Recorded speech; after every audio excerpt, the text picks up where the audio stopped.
Today we're going to talk about anxiety. The talk is called The Anxiety Epidemic, the Yoga Practitioner's Toolbox or Toolkit, whatever we want to say. So what we're going to cover, hold on, I need to close this little thing. Just give me 1 second. I'm so sorry.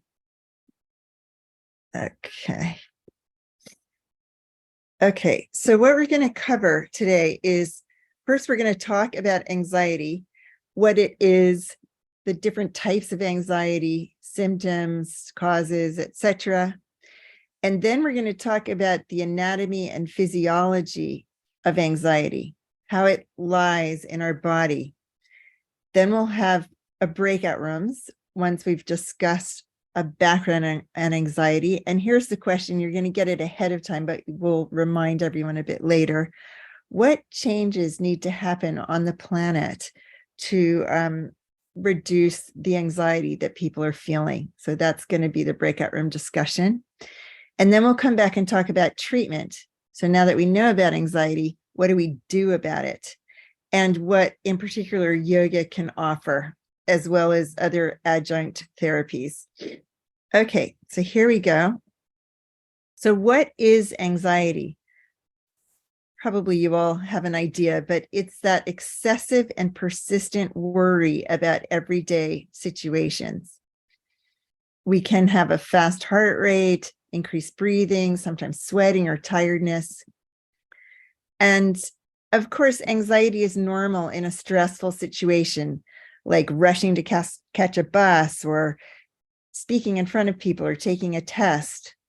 But it becomes more serious when the feelings are excessive, sort of more than is called for, all-consuming, and interfere with daily living. So we can't get on with our lives because we're so anxious. What's the difference between anxiety and stress?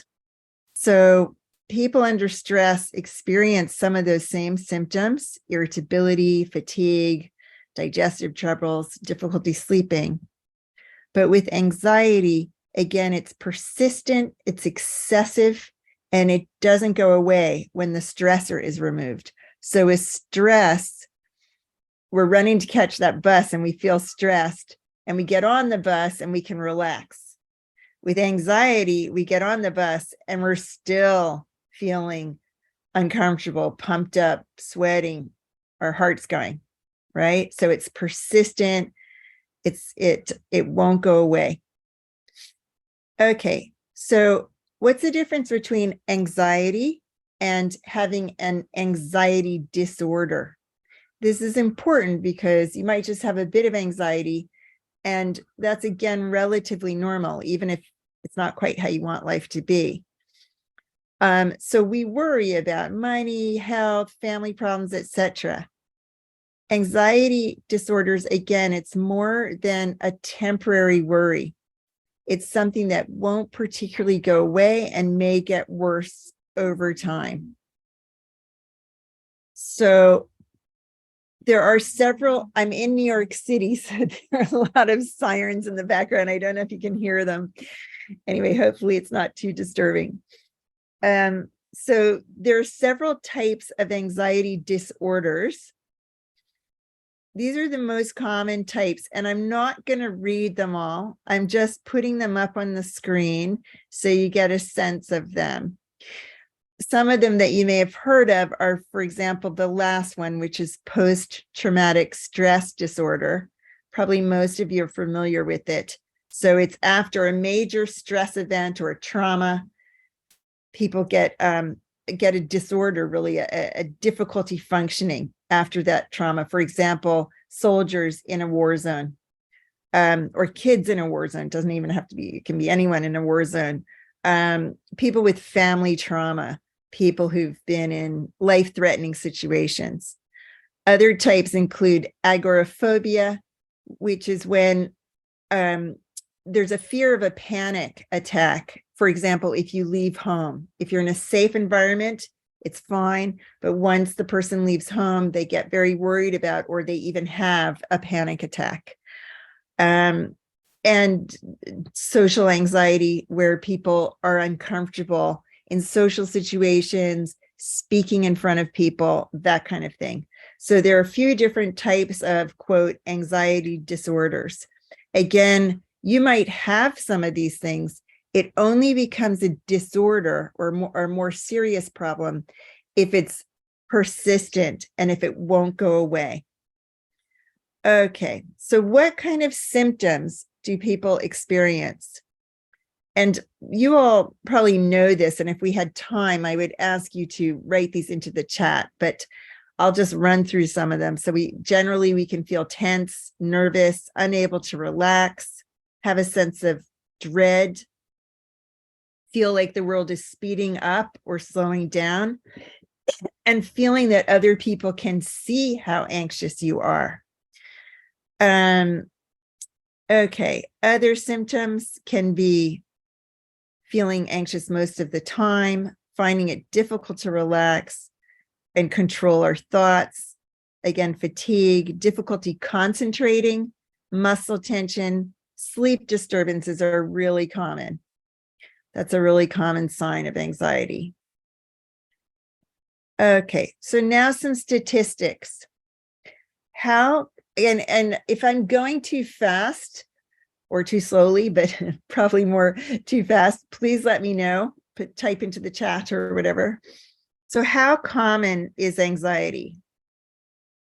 We know that an estimated 284 million people worldwide experienced anxiety in 2017. This is before the pandemic, making it the most prevalent mental health disorder around the globe. And those are just the people that we know about. There are probably many, many more who have anxiety that we don't know about. They're the most common mental disorder of the mental disorders and will affect nearly 30% of adults. And again, here we're talking about anxiety disorder. So people whose lives are really complicated by anxiety. There are probably many more people who just get occasional anxiety but can kind of get through it, move through it. Approximately 8% of children and teenagers experience anxiety. Sorry, I want to minimize that. With many symptoms developing before the age of 21. And I can't see this here because I've got to minimize. Sorry, this guy.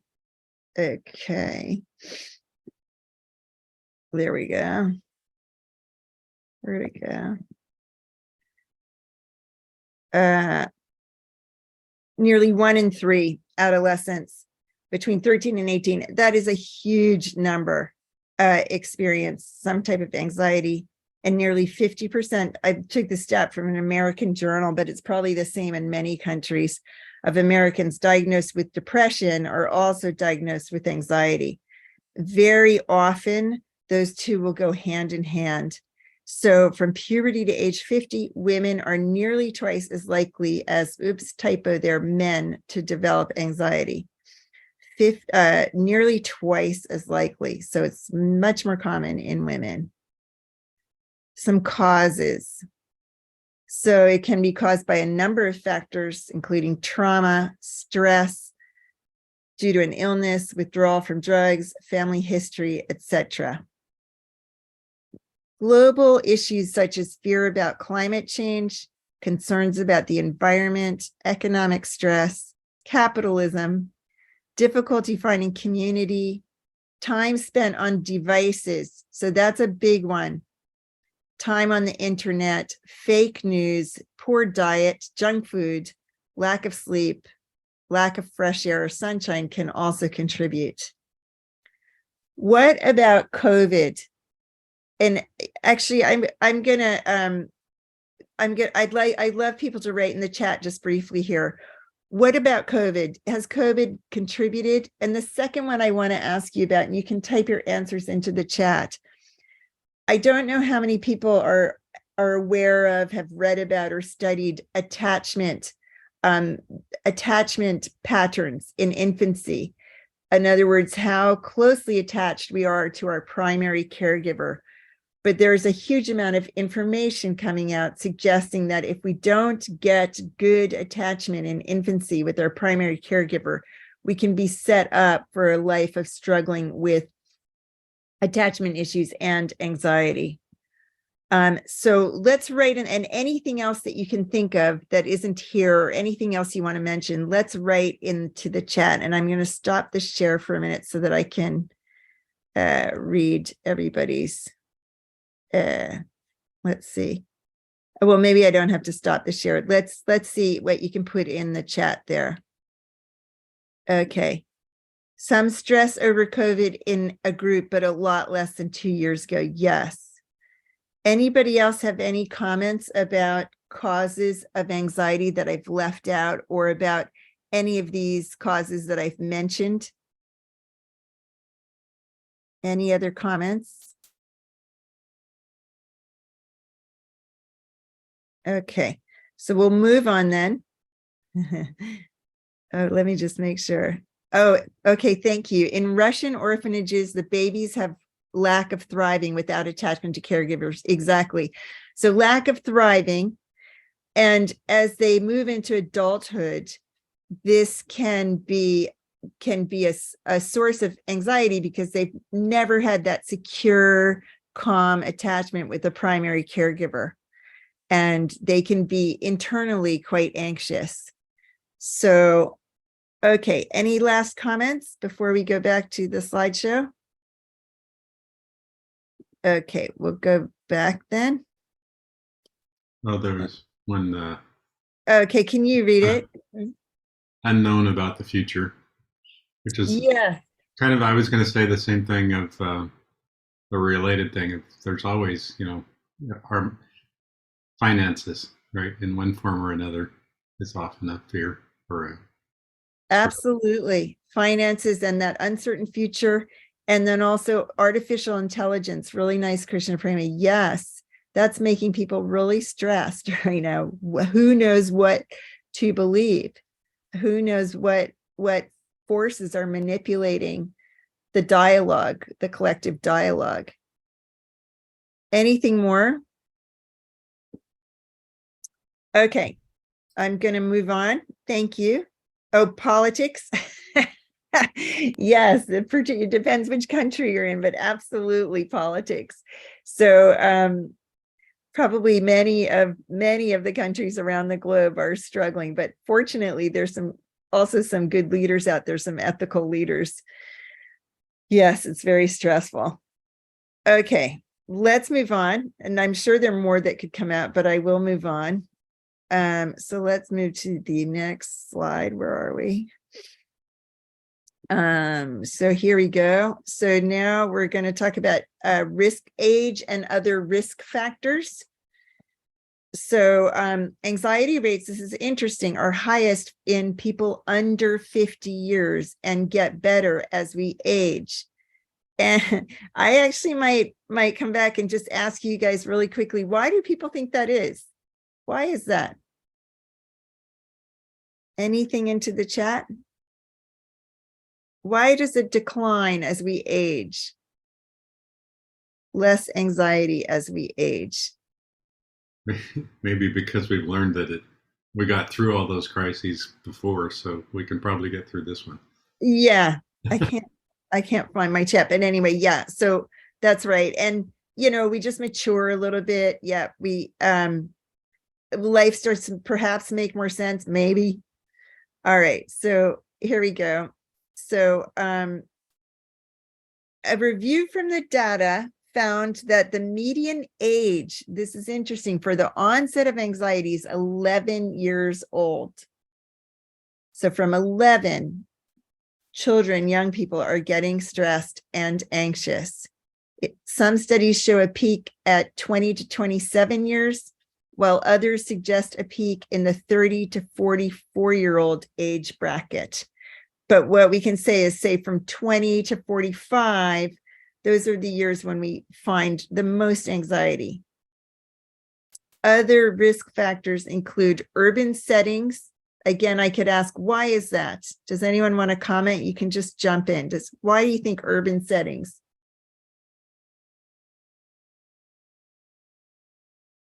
Any thoughts on that? I mean, I would just say that, several. Yeah, you go. Oh, there's in the chat, too many people, too little space. Yep. Another one I thought of is just not enough nature. Not enough nature. And also I'm in New York City right now, right? So, there's so many people here that nobody's keeping track of anybody else. So if somebody is sick or somebody calls out, or if somebody calls out or somebody falls down on the ground, nobody knows if they're faking it and trying to take your wallet or if they're actually unwell. And so it's just scary for people. Economic status, particularly lower socioeconomic status, being a student, having a family history of anxiety, having a debilitating medical condition, or the use of multiple medications.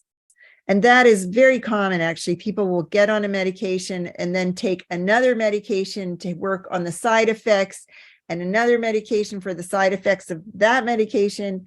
And all of a sudden, they're getting a lot of anxiety. All right. So then the question arises, do we have an anxiety epidemic? And I'm just going to look at the chat here. Okay. Yes, the El Sonido de la Ambulancia. Yes, the sounds of the ambulances, right, in the city. That's exactly right. Right? Okay. So do we have an anxiety epidemic? Probably we'd have to say we do, with that many people getting anxiety. So now I'd like to talk about sorry, I'm still struggling a little bit with the tech. Some of the anatomy and physiology of anxiety. I find this kind of interesting, so I'm just sharing. So our body is made up of, according to biological science, cells, which are the smallest components, maybe not the very smallest components if we go down to atoms and molecules and microvita, but cells such as stem cells, fat cells, muscle cells, nerve cells, etc. Tissue, so connective tissue, epithelial, muscle tissue, nervous tissue, and then getting bigger into the organs, the heart, the liver, lungs, etc., the brain, and then systems. So a whole system, like the digestive system, reproductive, cardiovascular, urinary, etc., will use multiple organs, multiple tissues, and multiple cells. So that's at the largest layer until we talk about the whole human being. So altogether, there are 11 body systems in the body. And these are those systems, and you would know them. Integumentary system is the skin, hair, and nails. It's kind of the skin, it's what holds us together, I suppose you'd say. And then we have the skeletal system, which are our bones, muscles, urinary system, the endocrine system, so that's glands and hormone secretion, cardiovascular system, that's our circulation and our heart pumping. The lymphatic system is obviously lymph. Respiratory system is our lungs, our breathing capacity, digestive, reproductive, and finally our nervous system, right? So 11 systems. Some people say 12 systems because they count the female and the male reproductive systems separately, but it's basically 11 systems. And now we're going to hone in on the nervous system. So one of those 11. And that system is made up of the brain, spinal cord, and nerves. And it controls a lot of what we think and feel, what our bodies do. It allows us to do things like speak, swallow, breathe, learn, and controls how we react in an emergency. It also controls sleep, healing, aging, our heartbeat, breathing patterns, etc., and then how hungry and thirsty we feel. And then also body processes like going through puberty, going through aging, etc.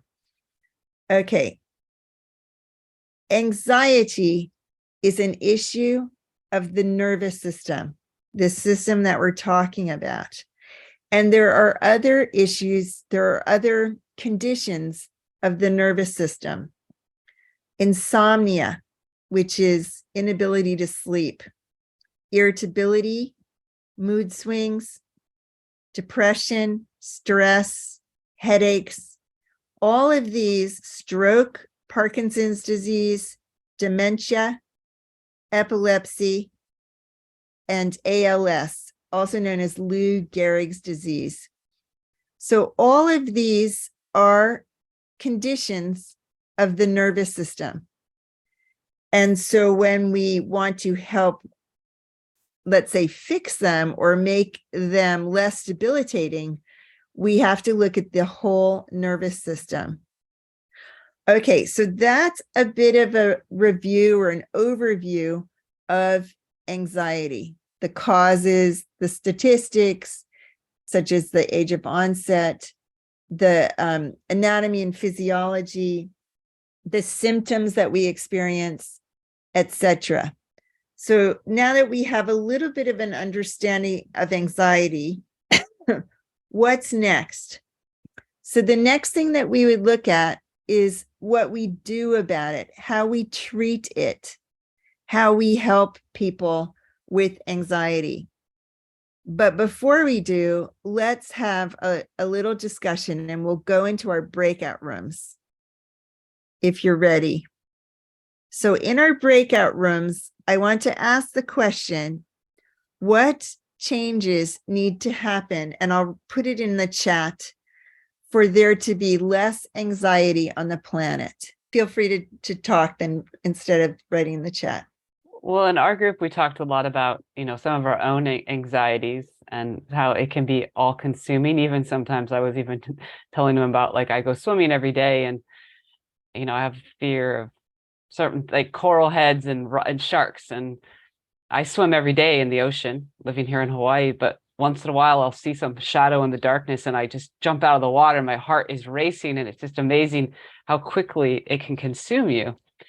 But we also talked a lot about the pandemic and the COVID, how things have altered, and there was some silver linings to that time where we did slow down and we did kind of rebuild our family structures, and now we're just kind of accelerating again, and prices and the economy just it's getting more difficult, and we talked about that. And then I said that we should have we started PLT.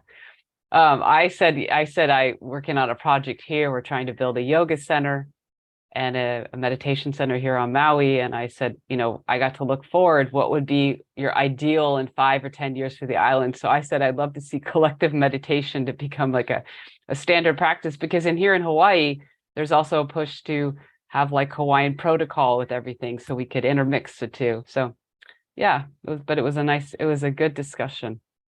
Love it. Thank you for sharing, Krishna Prema. Okay, I think I'm going to keep moving it. Does anybody have anything else to share? Muchas gracias. Does anybody else have anything to share? I'll just add, I wasn't really here, but I'll just say the number one thing is to take care of ourselves first, so that we're grounded and not anxiety ridden. And then just sort of be mindful about being kind with everybody you interact with, and do second lesson all the time. Yeah, I love that, Vijay. And I have to say, I think that you set a really good example yourself with that, with your kindness. So thank you. Well, my job is super learning experience. I work in a respite unit where everybody has serious problems all the time, all different kinds. And anyways. Yeah, it's lovely. Thanks for that share. All right, if everyone's happy, I'm going to go back to the slides. If you have last chance, anyone have anything more to say? But otherwise, I think I'll go back to the slides. Are we happy with that plan? Whoopsie. So yes, let's go ahead. I'm just needing to share the screen. Okay, so now we've talked about what causes anxiety, and we've thought a bit about and talked about what anxiety is and so forth. So let's look at what we can do about anxiety besides all the good ideas that you all shared. So what are the typical treatments for anxiety? So although firstly, we need to say, although anxiety disorders are highly treatable, it means that they respond well to treatment. Only about 1/3 of those who have anxiety receive adequate treatment. And one of the reasons is that people feel uncomfortable. Maybe they feel worried about their work colleagues knowing that they have an anxiety disorder, or they just don't even mention it regularly to their practitioner. So treatments can range from medical management, which means basically drugs, to the talk therapies, somatic interventions. Somatic means the body. Holistic approaches such as naturopathy, herbal medicine, diet, lifestyle, etc. Then yoga, meditation, pet therapy, playing with your dog and cat or your horse or whatever, your cow, support groups, and more. So medical management, we won't go through all these drugs. I'm just listing them there. But there are different classes of anti-anxiety drugs, such as the benzodiazepines and tranquilizers and various other drugs. The problem is some of those can cause drowsiness, irritability, dizziness, memory problems, and so on, and addiction, physical dependence. Then we have the selective serotonin reuptake inhibitors, or SSRIs, and they're tolerated well, but they can have unpleasant side effects such as nausea and sexual dysfunction. Then we have the serotonin norepinephrine reuptake inhibitors, SNRIs. They can work well for generalized anxiety, but they can have side effects such as increase in blood pressure or liver dysfunction. And then we have tricyclic antidepressants, and they work for depression and anxieties, but they do have side effects. So that's a just brief overview of medical management or drug therapy. If you go to your doctor and say that you have anxiety, they will likely suggest one of these drugs because that's what's in their toolkit. Okay, some issues, if we had to make generalizations, some issues are relapse. So relapse means that even while on drugs or after taking drugs, the anxiety comes back. It's not, these treatments aren't curative. They don't permanently cure the person. Poor compliance. This means that the person doesn't regularly take the drugs. And there are many reasons why. It could be financial. It could be the side effects of the drugs make them uncomfortable. They don't like to have nausea. They don't like to have some of the other, sleep problems that can be a side effect. It could be that they forget. They just can't be bothered. So that's what we mean by poor compliance. They're not taking them regularly. Then the side effect list is very large and people don't like those side effects, so they don't take them. And again, cost. So these are some reasons why the drugs don't always work. The next treatment approach is what we call the psychotherapeutic or talk therapy approaches. Hold on, I'm just going to try to get this little thing out of the way here. Is there any way I can move that guy? Okay. Here we go. There we go. Talk therapy approaches. So there's several types of talk therapy. I'm just going to mention a couple of them. Cognitive behavior therapy, known as CBT. It's very popular. So it just looks at the fact that the way that we think and act affects the way we feel. So if we can look at how we're thinking and shift that, it might help us. For example, if we can learn to face our fears, it might help us with anxiety. Another one is behavioral therapy. So this is when we do things in a graded way. It means, for example, if you're scared of spiders and they cause you great anxiety, we might first go into a house where we know there's a spider, then go into the same room with the spider, and then go close enough to the spider that we can look at it carefully. So slowly, little by little, we work through our fears and our anxieties. Psychodynamic therapy is about looking at the way our past experiences, our childhood has affected us, and so on. And then the mindfulness-based cognitive therapies. So we focus on our thoughts and feelings moment by moment as they're happening. And again, these are just some of the talk therapy approaches, but these are probably the most common ones. Then we have somatic interventions. Somatic, again, meaning body-based interventions. So one of them, which is very popular now, it's gaining in popularity. It's the eye movement desensitization and reprocessing therapy, or it's also called EMDR. Some of you might have heard of it. It's especially used for post-traumatic stress. And so we recall past experiences for short periods, moving the eyes back and forth. And for some reason, this helps us deal with those traumatic memories.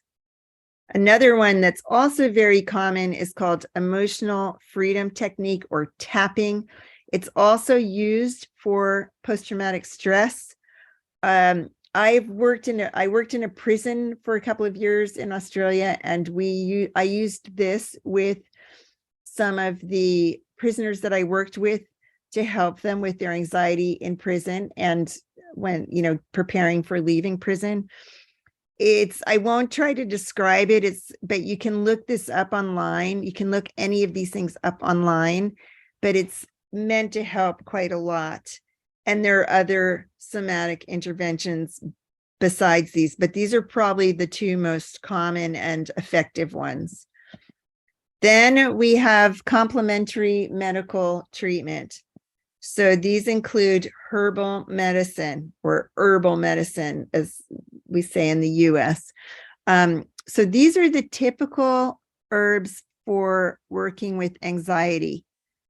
Maybe you've heard of them: kava, withania, also known as ashwagandha, passion flower, lemon balm, valerian, lavender, rhodiola, etc. They're more than this, actually. There are many herbs that help with what we call nervous system issues.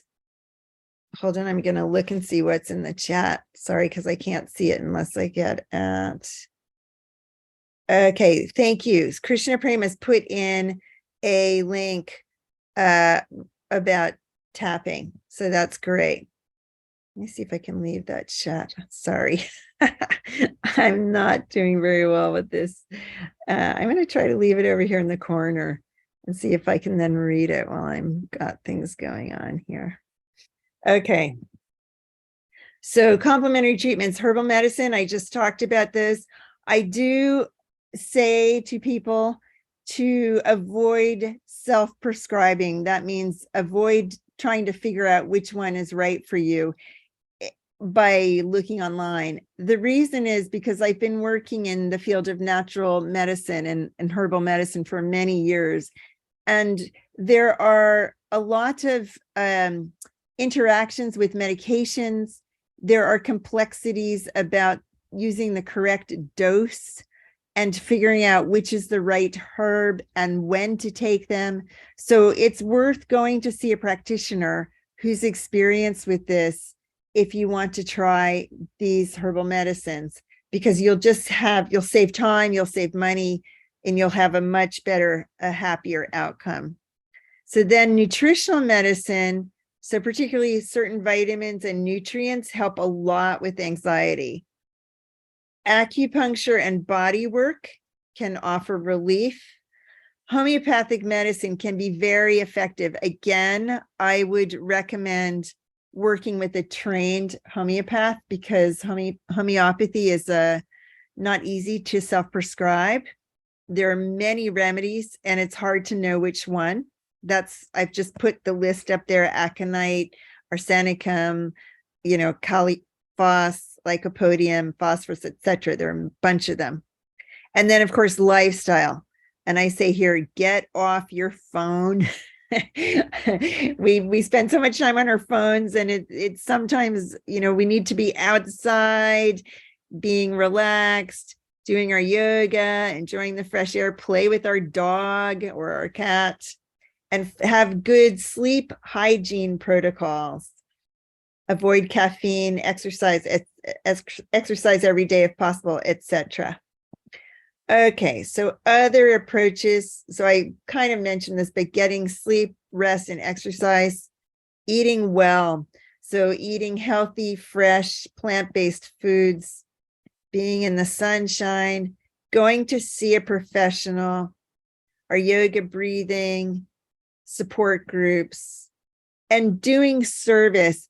I can't put enough emphasis on this, because when we do service for others, we get outside our own thoughts and our own heads, and we remember what life is actually about: slowing down.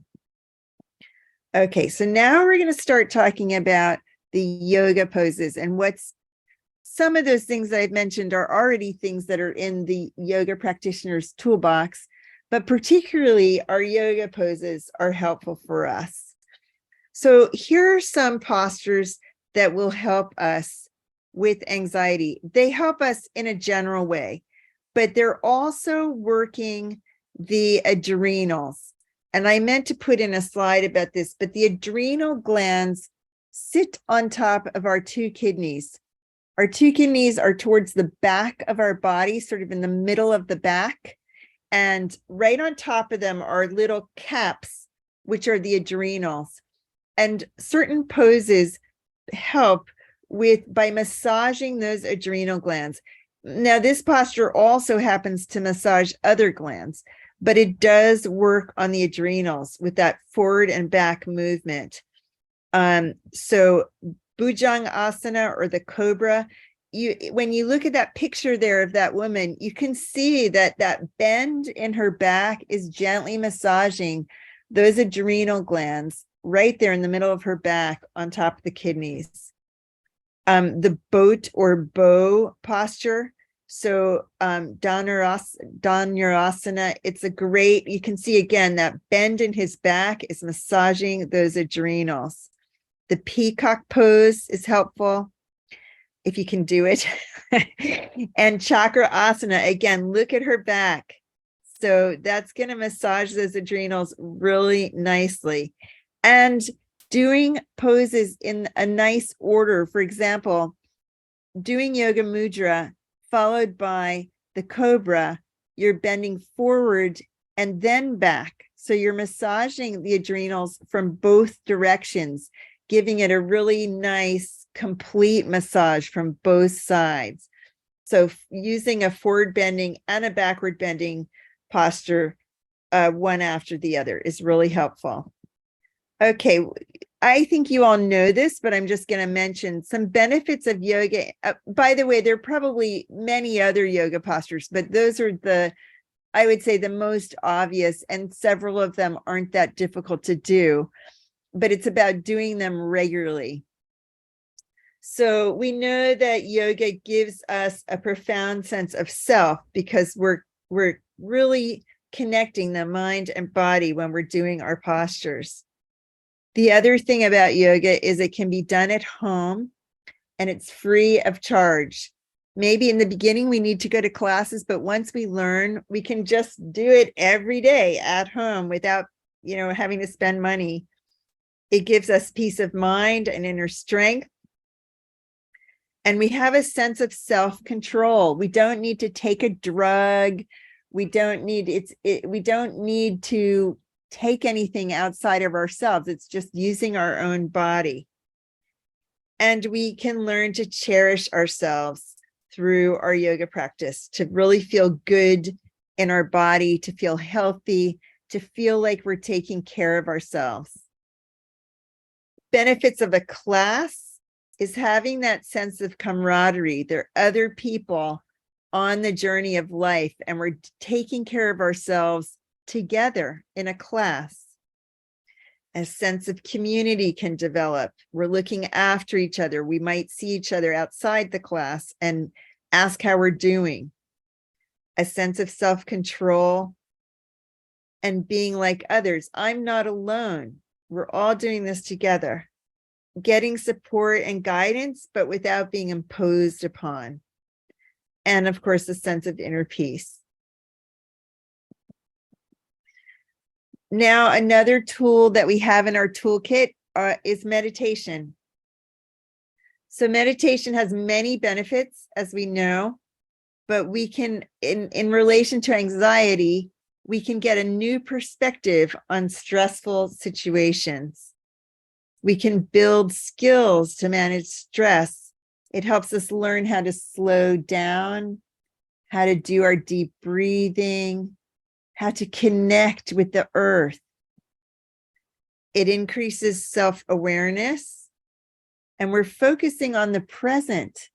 We're not living in the past or worrying about the future. Meditation helps reduce negative emotions and increases imagination and creativity. It can help us feel really good about the day ahead and what we can do with ourselves. And it helps with patience and tolerance, I suppose, just because we're setting aside time and just slowing down. So it helps us to be more tolerant. And probably finally, and almost most importantly, is this idea of a witnessing entity, the macrocosm, to whom we can offer our fears and our stresses. This idea of surrender to the higher consciousness and offering up everything that's bothering us. Kirtan, chanting mantra, can also help. It opens our hearts. Again, we remember the source. We remember the supreme. We remember divine consciousness. And we focus on something other than our problems. Diet and lifestyle can be really effective if we eat well. So eating fresh foods, plant-based foods. Getting caffeine out of our diet is major. So, you know, chocolate contains caffeine. So reducing our caffeine intake, fresh foods and superfoods, checking our nutritional status, and I'll come back to this. Getting outside is part of our lifestyle, time with friends, and taking care of our body, having a shower, brushing our hair, combing our hair, brushing our teeth. I just want to say one other thing. I mentioned it briefly earlier in the comment when we were talking about the chat, what came out of the chat rooms. But one of the issues with meat, and I think you all know this, is that many animals are injected with a lot of hormones and chemicals, and at the time of slaughter feel a huge amount of fear. It's the scariest thing in the world, losing one's life. And they can smell the other cows or sheep in front of them, so they know what's about to happen. And so they release a huge amount of adrenaline into their systems. And that adrenaline stays in the tissue, which is the meat. So when we eat it, we're absorbing those antibiotics, those chemicals that are injected into the meat. And we're also absorbing the adrenaline rush, the fear that the cow felt. So when we avoid eating meat, we increase the chance of feeling less stressed, of feeling better in our lives, because we're not consuming all of those byproducts from the meat. So a little bit more on nutritional medicine and the link between food choices and anxiety. Is healthy food enough? It can be, but sometimes it's helpful to check for nutritional deficiencies and heavy metals.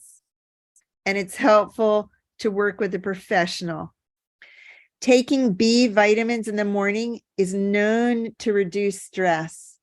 And taking magnesium at night works well. Magnesium helps us relax. The reason that I'm recommending to take it at night is because we don't want to relax too much during the day if we're needing to work. Taking magnesium can help us feel sleepy, for example, can help us really relax. I'm just going to show you this briefly just for fun. So this is what a hair analysis, a hair tissue mineral analysis looks like. This is not a real person. Her name is Susie Sample. So she's a sample. She's not a real person. But if you look at that, in the toxic elements, the pink section, you can see that this person has very high arsenic. That's the third, where the high bar is. She also has high cadmium. She has some lead and aluminum. And those heavy metals can help increase anxiety, depression, and other issues. And if you look in the blue section, she's deficient in magnesium and calcium and manganese and other elements, phosphorus and potassium. And so having the right nutritional profile helps us feel resilient and strong and able to manage. So getting a test done like this with a qualified practitioner can help. Okay, make sure to go inside. Outside. Low vitamin D is associated with depression and anxiety. Exercise helps a lot with mood enhancement, improved sleep, and decreased anxiety. And getting out of our own bubble. Again, connecting with others, doing service for others, helping people, etc. Okay, support groups and community. So we're winding up now. Spend time with others, share your fears when it's safe and appropriate. You have to pick the right people. Use your meditation community, if you have one, to create safety around you. Tap into support groups when possible, and consider service. We've talked about so service projects are a great way to tap into the community. So by service, I mean things like feeding the homeless, volunteering in a shelter, volunteering in an animal rights group or an animal sanctuary, these kinds of things. Volunteering in a gardening community, whatever. So in conclusion, anxiety and other nervous system conditions are highly prevalent right now on the planet. If you're experiencing these, you're not alone. A number of therapies can help. Yoga, meditation, a healthy diet, and natural lifestyle can be highly beneficial and non-invasive. Spend time with others, get outside, consider service, and offer your fears and stresses to spirit, to infinite consciousness. And that's it from me.